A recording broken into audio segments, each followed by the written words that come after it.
Alright, so welcome back, guys, or welcome to your first time here. I'm Vision here with Blind Entertainment, bringing you guys another video.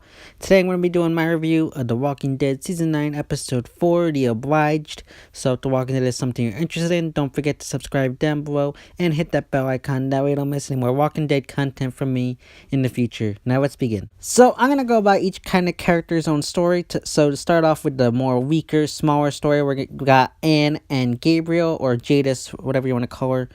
And mainly, I didn't care for this. This just bugged me and annoyed me. We had this great tension-filled stuff with Daryl and Rick, stuff going on with Maggie and Carol, stuff that was kind of smaller scale as well, and Michonne, and I just feel like this took away from all that stuff. Like, we had such amazing stuff like with Michonne and Negan and Rick and Daryl.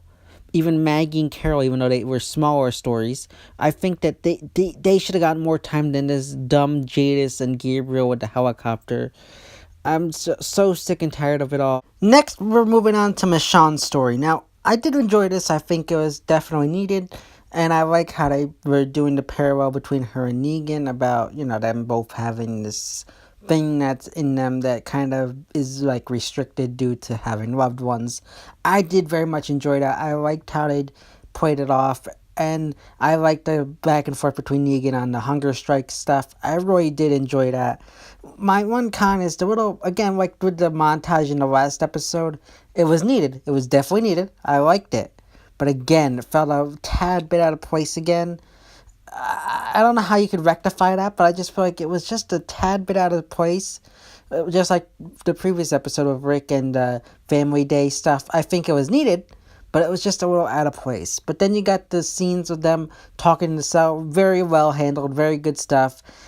I really liked how they played it off with the conversation back and forth. And Negan wanted someone to talk to. I really like that. It's like Negan's going for every person he thinks will be able to maybe get him to let him out of the cell or whatever. And I really like that. I like how they got this stuff going on. And then you got the whole thing with Michonne referring to Carl and Judith as their own kids. I like that. I think that's a good thing to have going on. And I just really like how they did this back and forth. And then you got at the end, you got Negan asking to see Lucille. Now, this is the one thing where I got a little weird. Like, when Michonne said she's still out there, does she mean she's still on the battlefield? Like, they just left her in the middle of the field for anybody to pick up? Like, I don't know. I don't know. That doesn't sit right with me. Like, it doesn't make any sense. You just leave the bat laying out in the middle of a field for anyone to pick up or anybody to do whatever with. I don't know. It just doesn't sit right with me.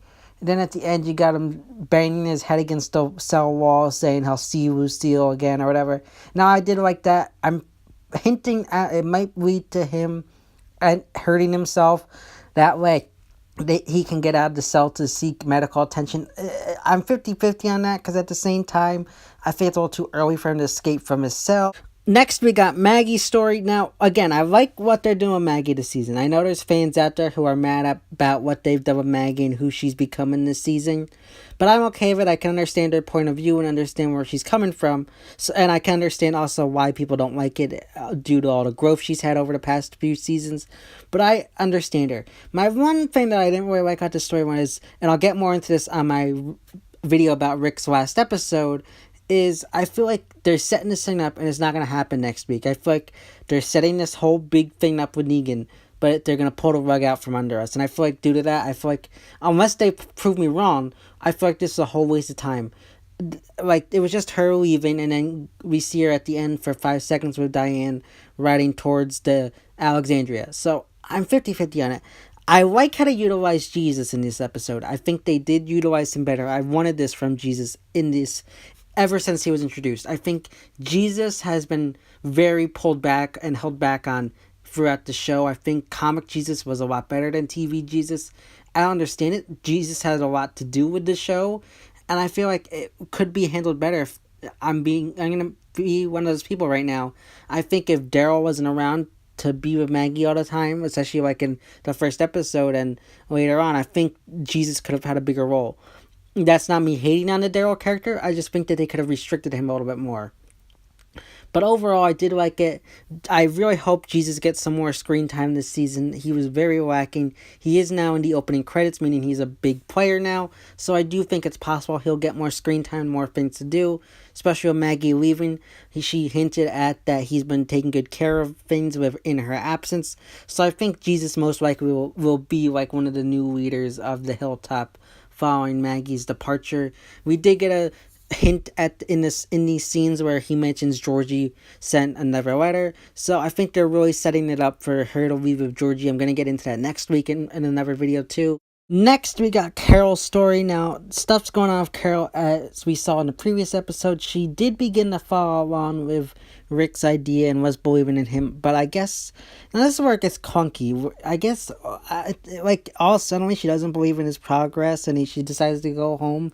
I feel like that doesn't make any sense, because at the end of the last week's episode, she said, I'm with you, I believe in what you're doing, but yet here she's like, okay, I'm gonna go home. We gotta let them do what they gotta do. It just felt clunky. It felt like something. So the writer who came in didn't check with what happened in the previous episode, and then wrote this, so they had to go with this. It just, I don't know. It just, the consistency felt off in a sense. So she decides to leave, and she ends up packing up, and she's going back to the kingdom. But then Jed and a couple rebel saviors show up, and I guess they put two and two together and figured out that Oceanside is the one killing all their people. So he decides to take justice into his own hands and get justice for his people that were killed by them. So it's turned into like this vicious circle, Maggie hung Gregory, and then that inspired Oceanside to kill the Saviors, and now the Saviors got inspired to take order into their own hand to kill Oceanside people. So it's like becoming this vicious cycle, and I think this is kind of showing the importance of why they kind of need, like what Michonne was talking about a few episodes back, a charter. This is why they need a charter between all the communities, because left to their own devices, each community would get their justice their own way. So I think this is what they're showing, and they end up holding Carol at gunpoint, who's standing with one of the Oceanside girls, and threaten to kill her. And they get into a standoff, Jed and her, and then a few other saviors show up, and it ends in a cliffhanger where they have a few shots ring out as Jed goes to attack her, and more saviors of guns show up. And we also find out that they got the guns from Alden, who he took out. Now, I don't believe Alden's dead. He was recently promoted to a series regular, and they come off this way off camera just seems weak and ridiculous. I'll be mad if they did do that. Also, even if they go back and show it in like a flashback, I still think that'd be stupid to kill him right off right here. I think that doesn't make any sense. I did like how when like they were all like going for Carol, Jerry's in the background, he's like going for his gun. I really like that scene too. Very subtle. I think they're definitely building up Jerry. I know fans will hate hearing me say this, but I think they're definitely building Jerry up for that head on the pike at the end of the season. I definitely think that, because he's getting a little bit more screen time, he's getting more to do. I think they might be building him up to be one of those characters to be on the border wall at the end of the season. Alright, so last you got the big story. Now you got the campground. Like I said, the saviors are leaving, and Eugene gives them a report on how things are going, saying, the water's rising, the levees won't hold the bridge much longer, we're on a time budget, whatever.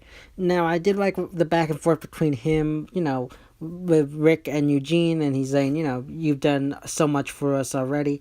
I know a lot of people are making a big deal about these Eugene and Carol and people like this is their last conversations. I don't think so. I think they're going to set it up next week a lot like Comic Andrea's death. So I don't think that these are like their last conversations or time they're speaking with each other. But besides that, we then end up, Jerry relays the message to Rick that Jesus told him that Maggie's heading to Alexandria, so he tries to radio someone, but they won't, they've been sabotaged, so Rick decides to head out.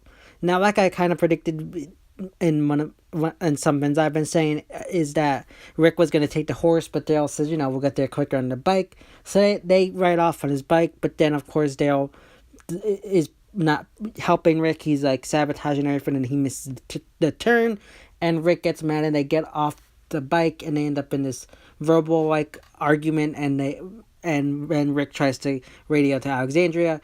Daryl knocks the walkie out of his hand, and they end up fighting and falling down in this pit.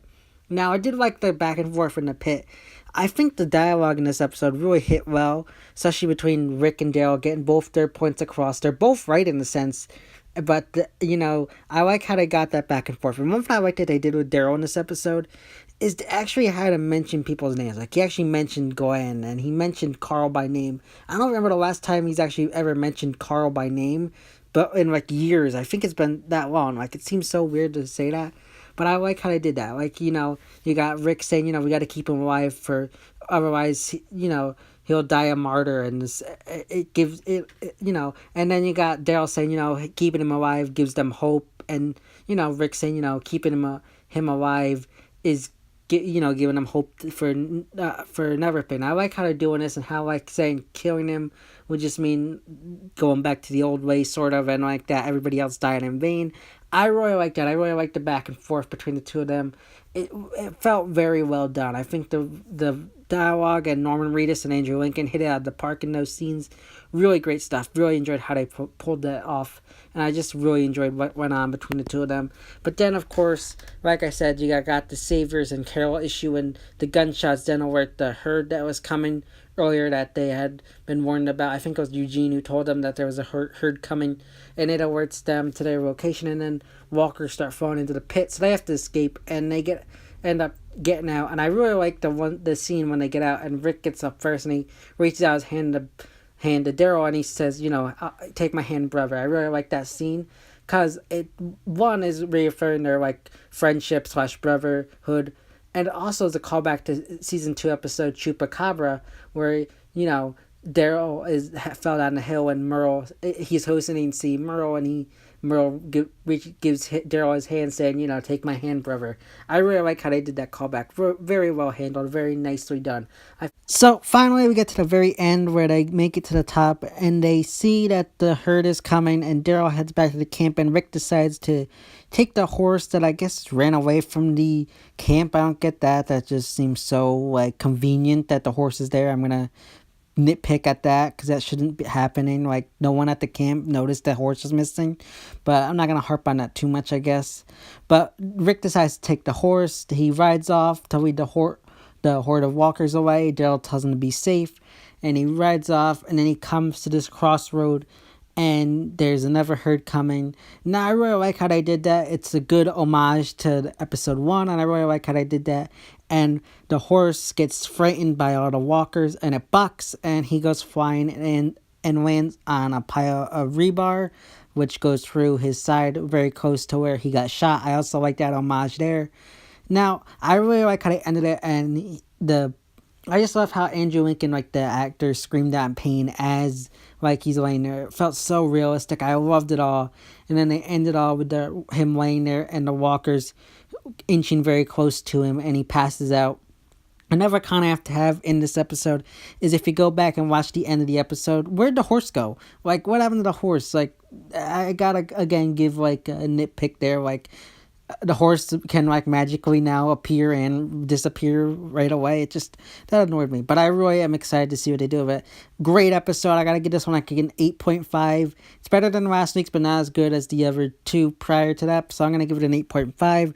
Very excited to see what they do with the finale, and very hyped. I think it's gonna be like Tyrese's death, but on steroids. I'm so excited for it.